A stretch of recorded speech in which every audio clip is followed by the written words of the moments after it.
بسم اللہ الرحمن الرحیم۔ السلام علیکم ورحمۃ اللہ وبرکاتہ۔ الحمد للہ رب العالمین والصلاة والسلام علی سید المرسلین محمد وآلہ وصحبہ اجمعین، اما بعد۔ حاضرین و ناظرین، یہ درس نمبر 2135 ہے اور آج سورۃ الصف کی 2 آیتوں کی تلاوت اور تشریح کی جائے گی، آیت نمبر 7 اور 8۔ چلیے سب سے پہلے ہم ان 2 آیتوں کی تلاوت کرتے ہیں، لفظی ترجمے اور ترجمے کے بعد تشریح کرتے ہیں۔ اعوذ باللہ من الشیطان الرجیم، بسم اللہ الرحمن الرحیم۔ ومن اظلم ممن افترى على الله الكذب وهو يدعى إلى الإسلام والله لا يهدي القوم الظالمين يريدون ليطفئوا نور الله بأفواههم والله متم نوره ولو كره الكافرون صدق اللہ العظیم۔ لفظی ترجمہ یوں ہے، ومن اظلم، اور کون زیادہ ظالم ہے، ممن، اس شخص سے جو، افترا گھڑے، علی اللہ اللہ پر، الکذب جھوٹ، وہو یدعا حالانکہ وہ بلایا جاتا ہے، الی الاسلام اسلام کی طرف، واللہ اور اللہ، لا یہدی ہدایت نہیں دیتا، القوم الظالمین ظالم قوم کو۔ یریدون وہ چاہتے ہیں، لیطفئوا کہ بجھا دیں، نور اللہ اللہ کا نور، بافواہہم اپنے منہوں سے، واللہ اور اللہ، متم پورا کرنے والا ہے، نورہ اپنا نور، ولو کرہ الکافرون اگرچہ کافر پسند نہ کریں۔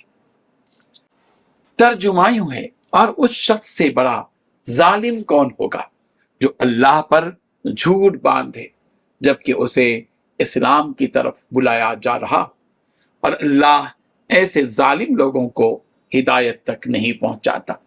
یہ لوگ چاہتے ہیں کہ اپنے منہ سے اللہ کے نور کو بجھا دیں، حالانکہ اللہ اپنے نور کی تکمیل کر کے رہے گا، چاہے کافروں کو یہ بات کتنی ہی بری لگے۔ ان 2 آیتوں میں 4 باتیں بیان کی گئی ہیں۔ پہلی بات، اس شخص سے بڑا ظالم کون ہوگا جو اللہ پر جھوٹ باندھے جبکہ اسے اسلام کی طرف بلایا جا رہا ہو۔ دوسری بات، اللہ تعالیٰ ایسے ظالم لوگوں کو ہدایت تک نہیں پہنچاتا۔ تیسری بات، یہ لوگ چاہتے ہیں کہ اپنے منہ سے اللہ کے نور کو بجھا دیں۔ چوتھی بات، اللہ اپنے نور کی تکمیل کر کے رہے گا، چاہے کافروں کو یہ بات کتنی ہی بری لگے۔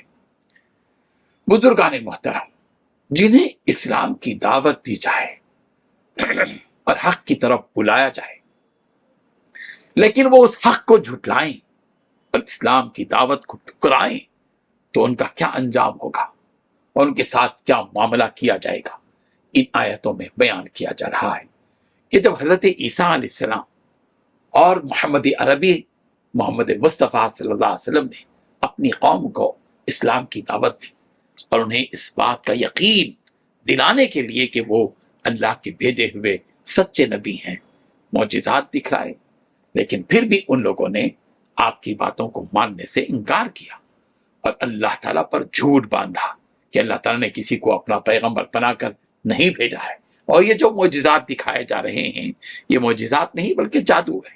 اس طرح ان لوگوں نے اللہ پر جھوٹ باندھے اور ان کے معجزات کو جادو کا نام دے دیا۔ ایسے ہی لوگوں سے متعلق اللہ تعالیٰ فرما رہے ہیں کہ ان سے بڑا ظالم شخص تو دنیا میں کوئی نہیں ہوگا، کہ ان کے سامنے خود ایک نبی موجود ہیں اور پھر انہیں یقین دلانے کے لیے معجزات دکھائے جا رہے ہیں، مگر پھر بھی یہ لوگ ان کی باتوں پر یقین نہیں کر رہے ہیں۔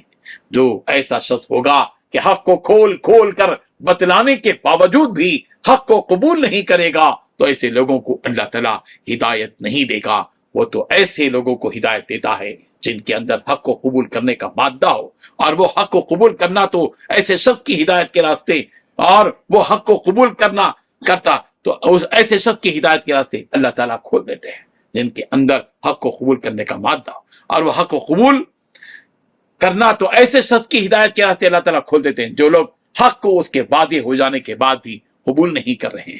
ان کی حالت بیان کرتے ہوئے فرمایا کہ ان لوگوں کی خواہش یہ ہے کہ وہ اس دین حق کا جو نور دنیا میں پھیل رہا ہے اس نور کو اپنی پھونکوں سے بجھا دیں، یعنی اس دین کے پھیلنے کو وہ روکنا چاہتے ہیں اور اس دین کا خاتمہ کرنے کی ہر ممکنہ کوشش کرنا چاہتے ہیں، مگر انہیں یہ پتا نہیں کہ یہ اسلام، ہدایت کا یہ نور اللہ تعالیٰ کا بھیجا ہوا ہے جسے وہ کبھی بجھا نہیں پائیں گے۔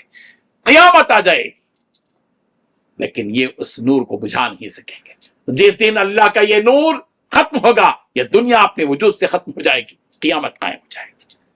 اللہ اس لیے اس نے اس نور کو پھیلانے کا، اسے غالب کرنے کا ارادہ کر لیا ہے، تو کس میں اتنی ہمت ہے کہ وہ اللہ تعالیٰ کے اس ارادے کو ختم کر سکے؟ وہ تو اپنا ارادہ مکمل کر کے رہے گا، خواہ ان کافروں کو کتنا ہی برا کیوں نہ لگے۔ چنانچہ تاریخ گواہ ہے کہ مکے کو جب کبھی کوئی دین حق کی تلاش میں آتا تو وہ ہر ممکنہ کوشش کرتے مکے کے مشرکین اور اسے نبی رحمت صلی اللہ علیہ وسلم کے پاس جانے سے روکتے، مگر اللہ تعالیٰ کو تو اس اسلام کا شمع بھرپور روشن کرنا تھا، لہذا ان کی کوئی بھی چال کام نہ آئی، اور رفتہ رفتہ اسلام کا نور ساری دنیا میں پھیلنے لگا اور ساری دنیا اس نور سے منور ہو گئی۔ یہ ایک نصیحت بھی ہے اس شخص کے لیے جو اللہ کے خلاف آواز اٹھانے کی کوشش کرتا ہے، اسے یہ جان لینا چاہیے کہ اس کی ساری کوششیں بیکار ہو جائیں گی، وہ اپنے مقاصد میں ناکام ہوگا۔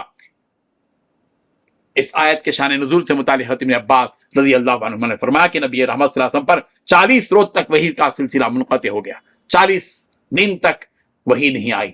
یہ دیکھ کر کعب بن اشرف جو یہودی تھا اس نے کہا، اے یہودیوں خوش ہو جاؤ، اس سے کہ اللہ تعالیٰ نے اس معاملے میں محمد کے نور کو بجھا دیا جو ان پر نازل ہوا کرتی تھی، اور وہ اب اپنے مقصد کو پورا نہیں کر پائیں گے۔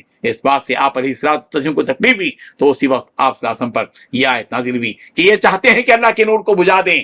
پیغمبر اس حقیقت کو سن لیجئے کہ واللہ متم نوری، اللہ تو اپنا نور مکمل کر کے رہے گا۔ بھارت میں ہم جو زندگی بسر کر رہے ہیں، یہاں بھی یہ چیلنجز آ رہے ہیں، اور اسلام دشمن طاقتیں، یہ فرقہ پرست لوگ یہ چاہتے ہیں کہ اسلام کے نور کو مٹا دیں۔ ان کی خواہشیں ہیں، ان کی سازشیں ہیں، ان کی کوششیں ہیں، لیکن کمزوروں کی کوشش، کمزوروں کا مکر، ان کی تدبیریں، وہ تو کمزور ہی رہے گا، لیکن اللہ جو تدبیر کرے گا وہ غالب رہے گی، وہ طاقتور ہوگی۔ پروردگار کہہ رہے ہیں اے ایمان والو اس حقیقت کے ساتھ زندگی گزارو کہ واللہ متم نوری، اللہ اس نور کو پورا کر کے رہے گا۔ اللہ کے اس نور کو کوئی بجھا نہیں سکے گا۔ نور حق شمع الہی کو بجھا سکتا ہے کون؟ جس کا حامی ہو خدا اس کو مٹا سکتا ہے کون؟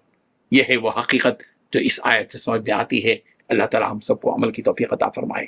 وآخر دعوانا ان الحمد للہ رب العالمین۔